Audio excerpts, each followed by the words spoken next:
precio de la curiosidad sin límites. En la ciudad de Nueva York, en los años 40, existió un edificio de oficinas muy antiguo y lúgubre que fue remodelado totalmente en el año 1980.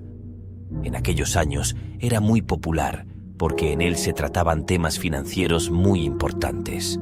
Los residentes más antiguos de la zona solían contar historias desde los inicios de su edificación, tales como que la mafia enterraba cadáveres de sus víctimas en el fondo del concreto y en las noches el Ku Klux Klan tenía sesión de miembros en los sótanos para planear sus persecuciones contra la gente de color. Se decía además que, al finalizar la edificación, un grupo de trabajadores encargados de construir un área secreta del edificio, una noche después de trabajar desaparecieron por completo. Gente muy extraña y de mucho dinero se reunían en las instalaciones, y a partir de las 10 de la noche el edificio se cerraba, y en él solo quedaban un pequeño grupo de personas que nunca salían y casi no se les veían. Ellos eran los encargados de las distintas áreas del complejo.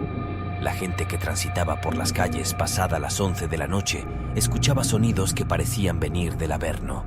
Gruñidos, lamentos, gritos y risas macabras. Con el pasar del tiempo, uno de los millonarios visitantes del edificio filtró el rumor de que en una de las oficinas había una puerta que te llevaba por un corredor y que al final del camino existía un ascensor detrás de una puerta roja de madera con un gran cerrojo. Dentro del ascensor solo había 2 botones, uno con el número 13 y el otro botón que decía sótano 7. Ese ascensor era el gran secreto de la edificación, así como sus corredores y caminos ocultos con rumbos desconocidos construidos por los desaparecidos trabajadores. Llegó un día en el que un par de amigos adolescentes y muy aventureros, llamados Peter y Frank, a quienes les gustaba ingresar a escondidas a todo edificio de la ciudad, se enteraron de aquel rumor del ascensor escondido y sus misterios. Así que decidieron ir una tarde al edificio para infiltrarse y esconderse para luego esperar la noche en la que ya estaba cerrado. El par de amigos se movió sigilosamente por los pasillos, abriendo cuanta puerta encontraron y buscando la oficina con el pasillo secreto. Mientras transcurrían los minutos, el edificio comenzó a oler a azufre y las luces de los pasillos bajaron su intensidad, titilando de rato en rato. Escucharon susurros y voces con palabras sin sentido. Al momento y a lo lejos sonó una campana y muy lentamente caminaron para ver de dónde procedía el sonido. Al rato se detuvieron delante de una puerta negra muy grande, notando que el replicar de la campana venía de adentro. Con cuidado abrieron la puerta y todo quedó en silencio, pero no había nadie. La enorme oficina estaba alumbrada solo con una vela que estaba sobre un viejo escritorio. Había otras puertas que conectaban con otros espacios, pero nada era sospechoso. Hasta que uno de ellos, Frank, ingresó al baño y descubrió una ranura en la pared de madera con una perilla que, al abrirla, los condujo por el escondido corredor. Caminaron con un suspenso y nerviosos porque podría haber alguien cerca.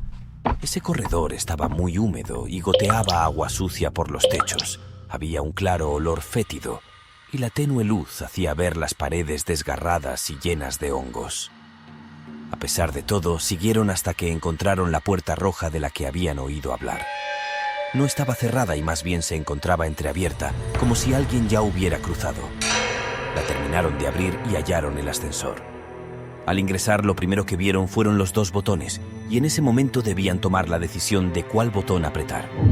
Peter, sin dudarlo, presionó el botón del piso 13 y el ascensor comenzó a subir mientras se escuchaban los cables y golpes de metal por lo viejo del sistema. Al llegar, la puerta se abrió y se quedaron congelados, ya que era un enorme espacio abierto con las dimensiones del edificio, y sin salir del ascensor, vieron que todo el ambiente era negro y que las paredes y el piso estaban dibujadas con extraños símbolos. Reconocieron algunos como diabólicos y otros del Ku Klux Klan. Los otros eran totalmente desconocidos, así como una escritura que parecía arcaica. Había una suave neblina y una melodía tenebrosa que llenaba el ambiente por todos lados. El piso estaba iluminado por cientos de velas distribuidas en todas direcciones. Sin salir del ascensor, sintieron una carga energética que los mantuvo en su sitio. Segundos después, un ser terrorífico entre humano y demonio cruzó desde una esquina directamente hacia ellos a gran velocidad, casi flotando sobre el piso. Inmediatamente, Frank cerró la puerta y ahí enfrentaron un gran dilema y a la vez la trampa final. Solo quedaba el botón del sótano 7 por apretar. No había botón del primer piso u otra forma de regresar. El ascensor estaba construido para ser usado de ida y no de vuelta.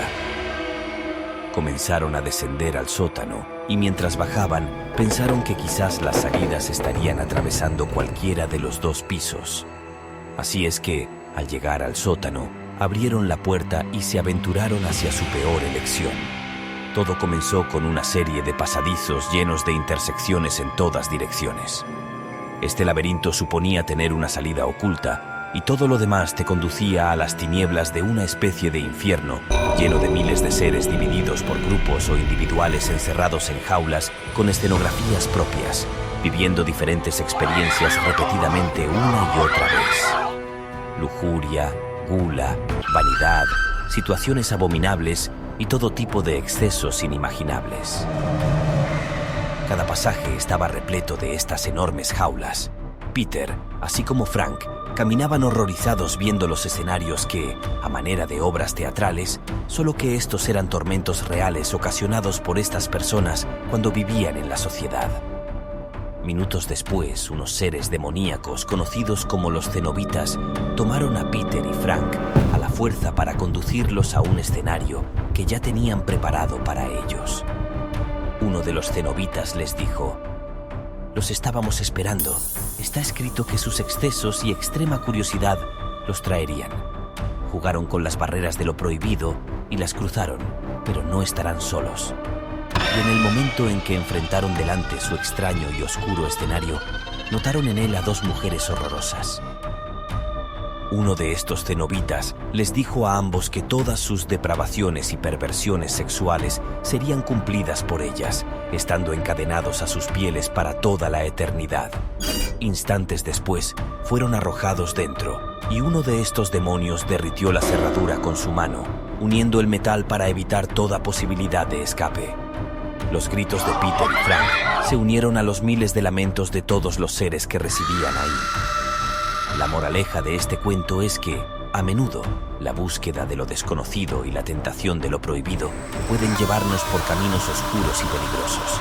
En lugar de explorar sin restricciones, debemos aprender a respetar los límites y a apreciar la belleza y la armonía de lo que ya tenemos en nuestras vidas. Así como Adán y Eva fueron desterrados del Edén, Peter y Frank también se encontraron en un lugar del que no podían escapar.